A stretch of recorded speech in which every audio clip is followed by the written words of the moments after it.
Supling manawagan si Ma'am Jocelyn Echabia, taga-Panaon, Misamis Occidental, alang ni Peter Balabat, Kagaanan. 40 ang panuigon, taga Jimenez, Misamis Occidental, nga nakaangkon sa sakit nga adunay tumor sa iyang spinal cord ug tulo na kabulan nga dili kini makalakaw.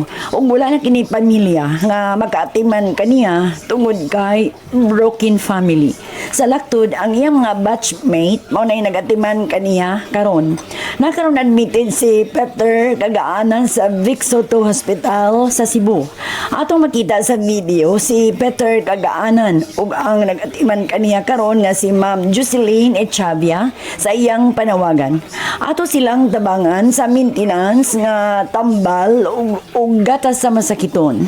Ipadala lang ang inyong hinabang alang ni Peter Kagaanan. Bukas ang DXDD ug andam mapasayon pagtunol kaniya pinaagi ni Ma'am Jocelyn Echabia.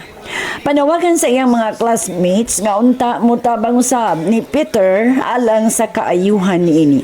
Sa mga butmo suporta alang sa atong panawagan karon nga makita nato sa video ang kabus natong igsuon, ipadala lang ang inyong hinabang pinansyal alang kaniya ug alang usab sa mga naapektuhan sa bagyong Christine nga nag-antos usab karon sa hilabihang kalisod tungod sa grabing epekto sa baha tungod sa bagyo.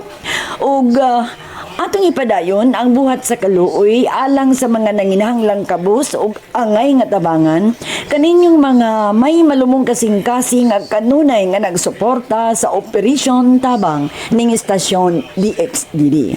Sa mga buot mapadangat ug hinabang pinagi sa among batan, ang atong address, Operation Tabang, care of DXDD Radio Television, Don Lisano Street, Metropolitan, Immaculate Conception, Cathedral Drive, Ozamis City. GCash number 0907-443-7234.